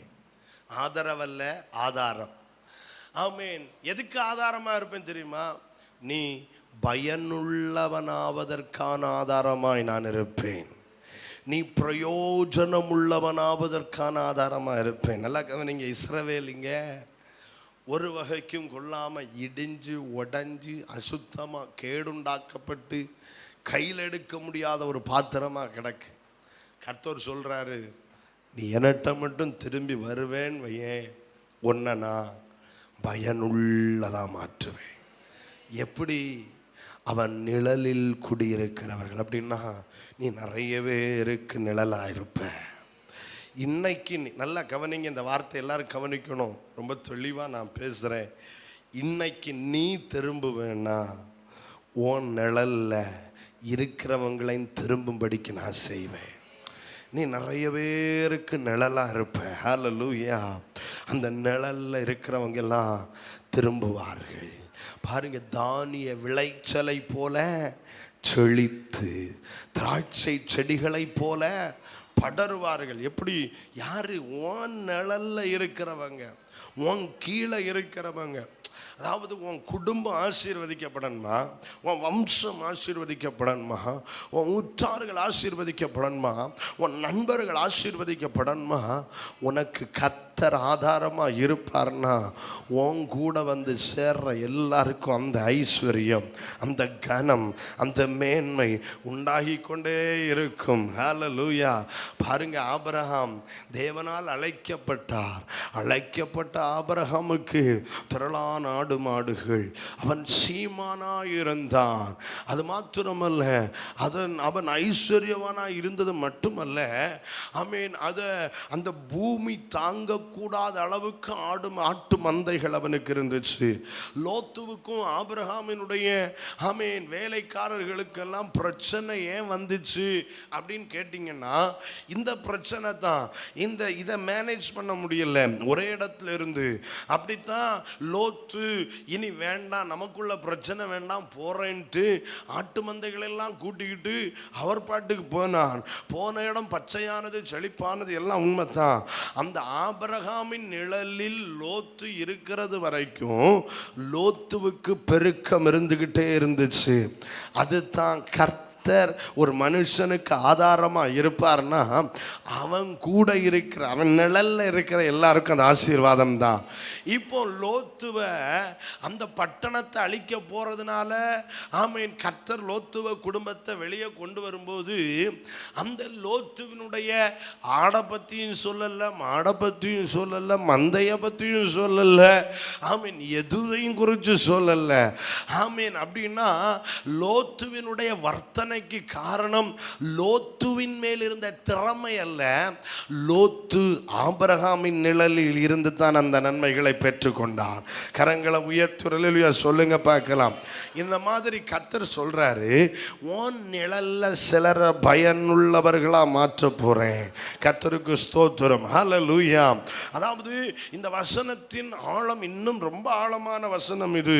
ஆண்டவர் சொல்றாரு, அவன் நிழலில், இஸ்ரவேலின் நிழலில் குடியிருக்கிறவர்கள் திரும்புவார்கள், தானிய விளைச்சலை போல செழிப்பாங்க. அதாவது நீ செழிக்கிறதில்ல, உன் கீழே இருக்கிறவன் செழிப்பான், உன் கீழே இருக்கிறவன் விருத்தி அடைவான், படருவார்கள். உன் கீழே இருக்கிறவங்க வாசனை பயங்கரமா பெருகும். இன்னைக்கு திருச்சபைக்கு ஊழியத்துக்கு தாமே தீர்க்க தரிசனமா கர்த்தர் இந்த வார்த்தையை தர்றாரு. உன் வாசனை அழியாது, உன் வாசனை மட்டும் இல்லை, நீ ஒன்னே ஒன்று கவனிக்கணும். சபையே, உனக்கு ஆதாரமா கர்த்தர் இருப்பார்னா நீ மட்டுமில்ல ஆசீர்வாதமா இருப்பது, நீ அநேகருக்கு ஆசீர்வாதமா இருப்ப. நீ யாருக்கு ஆசீர்வாதமா இருப்பியோ அவர்கள் பலருக்கு ஆசீர்வாதமா இருப்பாங்க. கரங்களை உயர்த்தி அல்லேலூயா சொல்லுங்க பார்க்கலாம். ஆமென். கடந்த ஒரு 1-2 வாரத்துக்குள்ள ஒரு தேவ மனிதன் ஒரு நள்ளிரவுல ஆமென் ஆமென் சும்மா அவரை சந்திச்சு பேசும்போது சொன்னார், தீர்க்க தரிசனமா என்ன பார்த்து சொன்னாரு, நீ ஆமென் இப்படி அல்ல, இப்பொழுது இருக்கிற ஊழியம் இல்ல, நீ 1000 தலைவர்களை தலைவர்களை உருவாக்குகிற ஊழியத்தை தான் கர்த்தர் உனக்கு தந்தார்னு. நான் அது வரைக்கும் நினைச்சேன் தலைவர்களை உருவாக்கணும், லீடர்ஸை உருவாக்கணும், ஊழியர்களை உருவாக்கணும். ஆனா அன்னைக்கு கர்த்தர் சொன்னார், நீ உன் ஊழியம் அது இல்லப்பா, 1000 தலைவர்களை எழுப்புகிற தலைவர்களை எழுப்பணும். ஆமென். அப்படின்னா 1000 ஆமென், நீ எழுப்புற ஒருத்தன் 1000 தலைவர்களை உருவாக்குகிறவனா இருக்கணும். அப்படின்னா அன்னையிலிருந்து என் ஜெபத்தையே மாத்திட்டேன். அன்னைக்கு வரைக்கும் உங்க கையில ஆமென் வேறொரு ஆயுதமா இருக்கணும்னு ஜெபம் பண்ணேன். அன்னையிலிருந்து இன்னைக்கு வரைக்கும், இன்னைக்கு காலையில அப்படித்தான் ஜெபம் பண்ணிட்டு வந்தேன். நடக்கும் போதும் ஆமென் ஆமென், ஓடும் போதும் எதை செய்தாலும் மனசுக்குள்ள இருந்து ஒரு ஜெபம் வருது, ஆண்டவரே என்னை நீர் எப்படி பயன்படுத்தும்? ஒரு சிற்பன் ஆமென், சிற்பத்தை ஆமென் உருவாக்குகிற ஆமென் சிற்ப கலைஞனின் கரத்தில் இருக்கிற ஒரு ஆமென் ஸ்தோத்திரம், ஒரு ஆயுதத்தை போல என்னை ஆயுதமா வச்சு அநேகரை உருவாக்கி, மாத்திரமல்ல அந்த சிற்ப கலைஞர்களை உருவாக்குகிறவனாய் மாற்றும் என்று இன்னும் ஆண்டவர்ட்ட ஜெபம் பண்றேன். சிற்ப கலைஞர்களை உருவாக்குகிற சிற்ப கலைஞர்களை உருவாக்கும். அதுதான் இந்த வசனத்தினுடைய அர்த்தம். நீ உன் வாழ்க்கையில கர்த்தரையே ஆதாரமா வைப்பேனா? ஒருவேளை பஞ்சகாலமா இருக்கலாம், கர்த்தர் உனக்கு ஆதாரமா இருக்கணும். உன்னை சுற்றிலும் எதிர்பார்க்கலாம், கர்த்தரை நீ ஆதாரமா வைக்கணும். உனக்கு தர வேண்டியதை தராம இருக்கலாம், கர்த்தர் ஆதாரமா வைக்கணும். உனக்கு ஒத்தாசை பண்ண வேண்டியவங்க ஒத்தாசை பண்ணாம இருக்கலாம், கர்த்தர் ஆதாரமா வைக்கணும். உன் பக்கத்தில் நிற்க வேண்டியவங்க நிக்காம இருக்கலாம், கர்த்தர் ஆதாரமா வைக்கணும். உனக்கு படியா இருக்க வேண்டியவங்க உன்னை பிடிச்சு கீழே தள்ளலாம், நீ கர்த்தர் ஆதாரமா வைக்கணும். உனக்கு எப்பக்கமும் அடைக்கப்படலாம், கர்த்தர் ஆதாரமா வைக்கணும். உனக்கு எது வேணாலும் சம்பவிக்கலாம், பூமி நிலை குலைந்து போகலாம், நீ கர்த்தர் ஆதாரமா வைப்பேனா? தீர்க்க தரிசனமா சொல்றேன், உன் நிழல்ல சிலர் பயன்பெறுகிற அளவுக்கு உன்னை கர்த்தர் ஆமென் பயனுள்ளவன் ஆவதற்கான ஆதாரமா வைக்க போகிறார். ஹல்லேலூயா. லீபனோன் அது ஒரு சோலைவனம், அது ஒரு சோலைவனம். ஆமென். பெரிய கேதுரு மரங்களின் நிழலில் பல ஆசீர்வாதம் இருக்கு. அங்க நிழல் இருக்கு, அங்க இனிமையான திராட்சை ரசம் இருக்கு, அங்க வாசனை இருக்கு. அந்த லீபனோனின் திராட்சை ரசத்துக்கு ஒரு விசேஷித்த மதிப்பு இருக்கு. எங்கேயும் கிடைக்காதது உனட்ட மட்டும் கிடைக்கிற அளவுக்கு உன்னை பயனுள்ளவனா மாற்ற ஒரு மகிமை, ஒரு தெய்வம், ஒரு கர்த்தர், அவர்தான் உன் நாயகர். அவரை மட்டும் ஆதாரமா வச்சு நீ திரும்ப. பணத்துக்கு பின்னால ஓடுற, உலகத்துக்கு பின்னால ஓடுற, ஃபேமஸுக்கு பின்னால ஓடுற, அப்படி பண்ணா நடந்துரும், இப்படி பண்ணா நடந்துரும், எது பண்ணாலும் நடக்காது. என்னை நீ ஆதாரமாய் நிறுத்து, உன்னை நான் கட்டி எழுப்புறேன். என்ன ஆதாரமா வை, என்ன அஸ்திபாரமா வை, என்னை உறைவிடமா வை. உன்னை வாழ வைக்கிறது ஏன் பொறுப்பு. உனக்கு சகாயம் கிழக்குல இருந்து வராது, மேற்குல இருந்து வராது. தெளிவா சொல்றேன், நீ தெய்வத்தால் முன்குறிக்கப்பட்ட பிள்ளையானதுனால நீ தலகுத்தி நின்னாலும் உனக்கு எந்த இடத்துல இருந்து சகாயம் வராது. உன்னை எவனும் வளர்த்த மாட்டான், உன்னை யாருக்கும் பிடிக்கவும் செய்யாது. ஆனா நீ கர்த்தர் ஆதாரமா வச்சு பாரு, எல்லாம் மாறும், எல்லாம் மாறும். வெளிப்புற அழகுக்கும் அவரே காரணம், உன் உள்ளான பலத்துக்கும் அவரே காரணம், உன் நீடித்த மதிப்புக்கும் அவரே காரணம், உன் நல் வாசனைக்கும் அவரே காரணம், நீ பயன்படவும் அவரே காரணம். பயன்பட தொடங்கின உடனே தனியா ஓடிடக்கூடாது. பயன்பட தொடங்கின உடனே நான் நினைச்சிடக்கூடாது. வீழ்ச்சி. நேற்று இரவு என் செவியில் ஒரு சத்தம் கேட்டது. ஆமென், ஆமென், ஆமென், ஸ்தோத்திரம். வழுகி போகுதல் வராதபடிக்கு எச்சரிக்கையாயிருக்க புத்தி சொல் என்ற சத்தம்.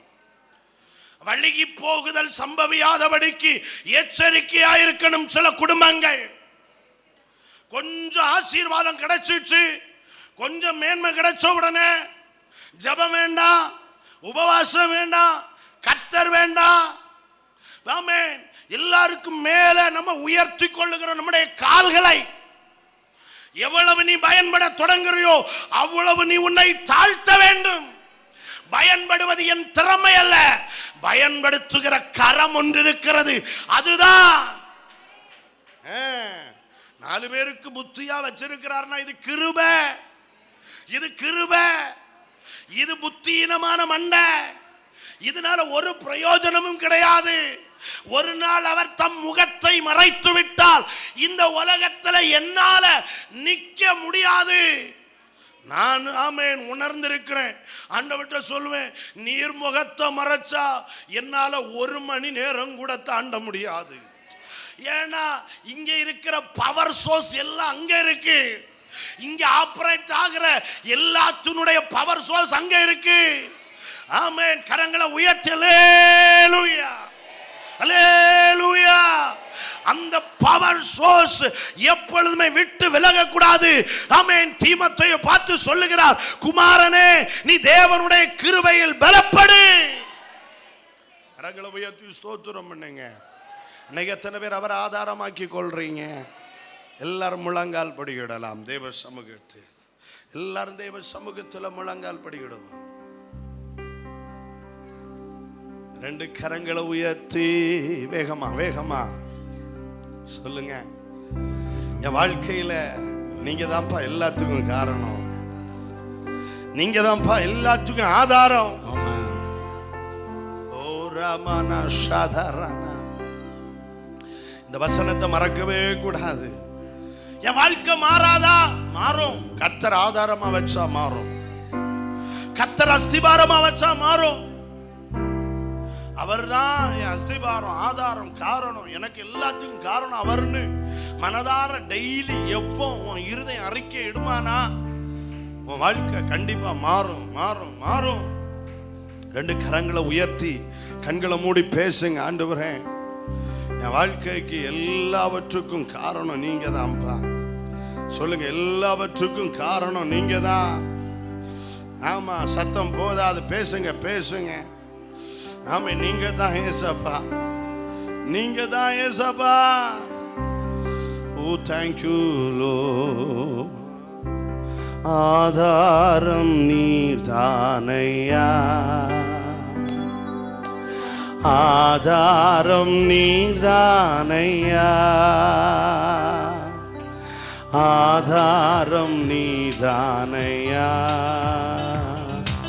ஆதாரம் நீதானையா. காலங்கள் மாற கவலைகள் தீர காரணர் நீதானையா. ஏசையா காரணர் நீதானையா. காலங்கள் மாற கவலைகள் தீர காரண நீதானையா. ஏசையா காரண நீ. எல்லாரும் கரங்களை தட்டி சொல்லுங்க. உலகத்தில் என்னென்ன ஜெயங்கள் கண்டே நான் இந்நாள் வரையில். உலகத்தில் என்னென்ன ஜெயங்கள் கண்டே நான் இந்நாள் வரையில். ஆனாலும் ஏனோ நிம்மதி இல்லை, குழப்பம்தான் நிறைகின்றது. ஆனாலும் ஏனோ நிம்மதி இல்லை, குழப்பம்தான் நிறைகின்றது. ஆதாரம் நீதானையா, ஆதாரம் நீதானையா, ஆதாரம் நீதானையா, ஆதாரம் நீதானையா. காலங்கள் மாற கவலைகள் தீர காரண நீதானையா. ஏசையா காரண. ஓ குடும்பத்தில் குழப்பங்கள் இல்லை, பண கஷ்டம் ஒன்றுமே இல்லை. குடும்பத்தில் குழப்பங்கள் இல்லை, பண கஷ்டம் ஒன்றுமே இல்லை. ஆனாலும் ஏனோ நிம்மதி இல்லை, அமைதிதான் கலைகின்றது. கலைகின்றது. ஆனாலும் எல்லாரும் அந்த வார்த்தைகளை சொல்லி அமைதிதான் கலைகின்றது. ஆதாரம் நீதானையா, ஆதாரம் நீதானையா,